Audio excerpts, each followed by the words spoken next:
Hello everyone, welcome to mice वाटिका। तो दोस्तों, आज मैं आप लोगों के लिए लेकर आई हूँ अपनी ड्रेसिना प्लांट्स की कुछ वैरायटी और साथ साथ मैं शेयर करूँगी कि मैं किस तरह से इन पौधों की देखभाल करती हूँ। तो दोस्तों, पहले हम लोग जान लेते हैं इस पौधों के बारे में कुछ बातें। तो दोस्तों, ड्रेसिना की कम से कम 120 प्रजातियाँ पाई जाती हैं और इनमें से अधिकांश प्रजातियाँ जो हैं वो अफ्रीका, दक्षिण एशिया, उत्तरी ऑस्ट्रेलिया से लेकर मध्य अमेरिका तक पाई जाती हैं और यह अपने लो मेंटेनेंस के लिए जाना जाता है। ड्रेसिना को पसंद किया जाता है अपनी खूबसूरत, घनी, रंगीन और वेरीगेटेड पत्तियों की वजह से। और इसके जो छोटे प्लांट्स होते हैं उसको आप अपने टेबल टॉप में लगाकर वहाँ की खूबसूरती को बढ़ा सकते हैं, या फिर अगर आप चाहते हैं कि आप घर के कॉर्नर में कोई ऊंचा पौधा लगाएं जो देखने में बहुत सुंदर भी हो और लो मेंटेनेंस हो, तो उसके लिए भी आप उसको लगाते हैं। तो जैसे कि मेरा ये वाला जो प्लांट है ये कम से कम 5 फीट तक ऊंचा है और ये घर के कॉर्नर में बहुत ही खूबसूरत लगता है। तो सबसे पहला जो मेरा ये ड्रेसिना का प्लांट है, इसका नाम है सॉन्ग ऑफ इंडिया। तो ये एक बहुत ही खूबसूरत पौधा है और इसमें इस तरह की ग्रीन और येलो कलर की स्ट्रिप्स होती हैं जो देखने में बहुत ही सुंदर लगती हैं और इसकी बहुत सारी इस तरह के ब्रांचेस आ जाती हैं और एक ये इस तरह से गुच्छा नुमा जो है ये ब्रांच इसकी लगती है जो देखने में बहुत ही खूबसूरत लगती है। और आप जो है इसे घर के अंदर जिस भी कॉर्नर में लगाएंगे तो ये बहुत ही खूबसूरत लगता है, बहुत ही आकर्षक लगता है। तो दोस्तों, ये है वेरीगेटेड ड्रेसिना सॉन्ग ऑफ इंडिया और इसी का एक ग्रीन जो पूरा ग्रीन है वो वैरायटी भी मेरे पास है। मैं आप लोगों को दिखाती हूँ। ये पूरा ग्रीन है, इसमें किसी तरह का कोई वेरिएशन नहीं है और ये बहुत ही खूबसूरत लगता है। मेरा पसंदीदा पौधा है ये और ये इस तरह से इतना ऊंचा हो गया है और अभी ये और ऊंचा होगा।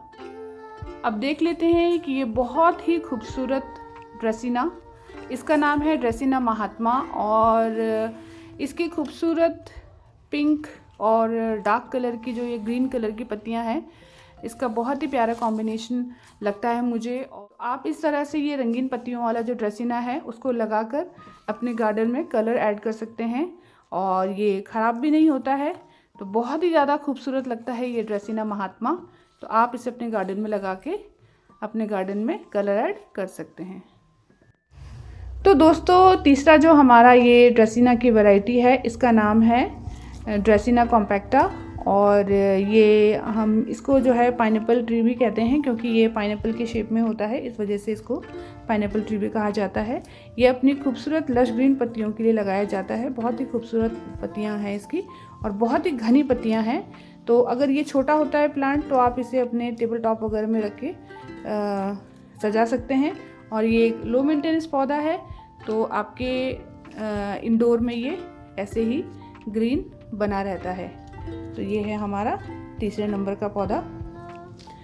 चौथे नंबर में मेरे पास है ये ड्रेसिना मार्जिनाटा और ये भी 2 कलर में आता है और इसकी इस तरह से ये नुकीली पत्तियां रहती हैं जिसमें ये ग्रीन और पिंक कलर का वेरिएशन आता है जो देखने में बहुत ही खूबसूरत लगता है। और इसमें एक ग्रीन वाली वैरायटी भी आती है, मेरे पास ये रेड वाली है। 2 प्लांट्स हैं मेरे पास इसके।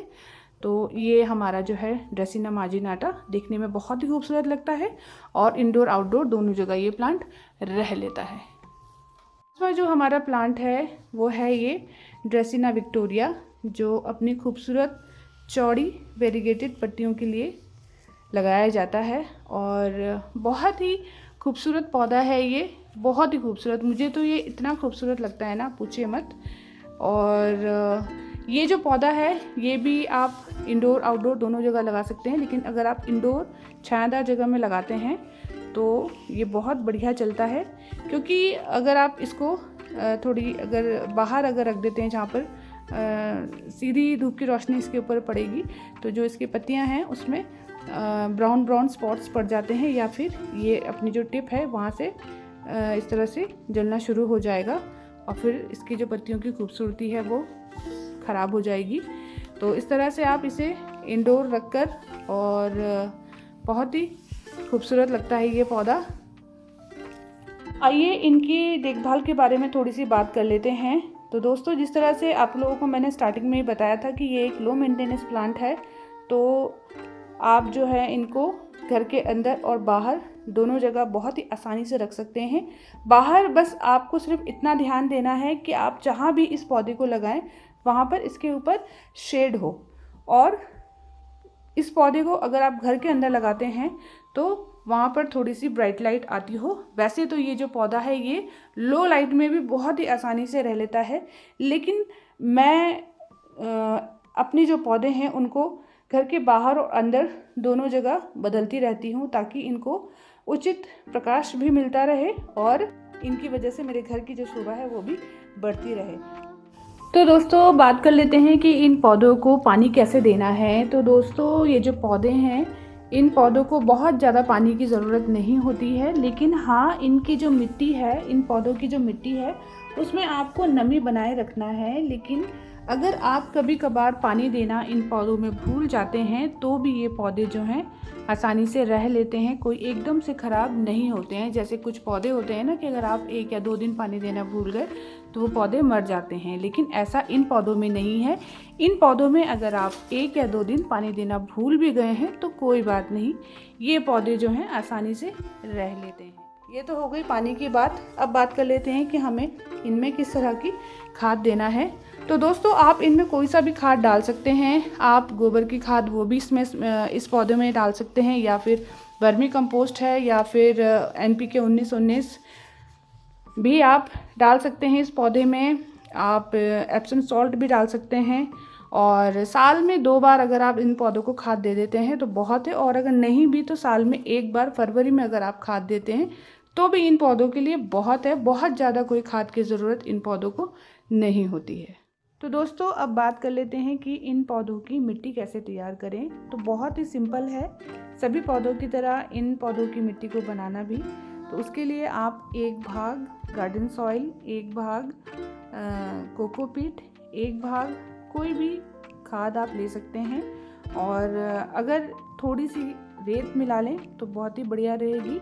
तो इस तरह से आप इन पौधों के लिए मिट्टी तैयार कर सकते हैं, और इस तरह की मिट्टी में आप अगर इनको लगाते हैं तो बहुत ही बढ़िया चलेंगे ये पौधे। और अगर गमलों की साइज़ की बात करूं तो वो डिपेंड करता है कि आपका पौधा कितना बड़ा है। तो आप जो है, अगर आपका ये पौधा छोटा है तो आप इसको 6 इंच के गमले में या 8 इंच के गमले में भी लगा सकते हैं। और अगर आपका पौधा बड़ा हो रहा है, जैसे कि मेरा ये वाला पौधा है, ये अब बड़ा होता जा रहा है, तो आगे जाकर मैं इसको रिपोर्ट करूँगी तो फिर 10 इंच या 12 इंच के गमले में भी आप इनको लगा सकते हैं। तो जैसा आपका पौधा होगा उसी हिसाब से हम गमले का चुनाव करेंगे। तो पानी की बात हो गई, खाद की बात हो गई, कहाँ पे रखना है इस बारे में बात हो गई। और अब बात कर लेते हैं कि इन पौधों में किस तरह के कीट पतंगों का जो है हमला होता है। तो आप इनमें देख सकते हैं कि मकड़ी वगैरह जो है इनमें जाले वगैरह बना लेती है, और इसमें जो है अपना घोंसला सा बना लेती है। तो वो आप समय समय पर पत्तियों पे चेक करते रहें। और दूसरा, कोई बहुत ज़्यादा तो मैंने इन प्लांट्स में जो है मैंने किसी तरह के कीट पतंगों का कोई हमला ऐसा देखा नहीं है, लेकिन फिर भी आप समय समय पर अगर नीम ऑयल का स्प्रे करते रहेंगे तो ये जो पौधे हैं वो कीट पतंगों से दूर रहेंगे, और इसी तरह से अपनी खूबसूरत पत्तियों से आपका मन लुभाते रहेंगे। तो फ्रेंड्स, कैसा लगा आप लोगों को मेरा आज का ये वीडियो, मुझे कमेंट करके ज़रूर बताइएगा। और अगर आप इन पौधों के बारे में कुछ और भी जानते हैं तो वो आप मुझसे शेयर कर सकते हैं, मुझे बहुत अच्छा लगेगा। और पसंद आए अगर आप लोगों को मेरी ये वीडियो तो आप मेरे चैनल को सब्सक्राइब कर सकते हैं। तो मिलती हूँ मैं फ्रेंड्स आपसे फिर एक नए वीडियो में कुछ नए पौधों के साथ। तब तक के लिए बाय बाय।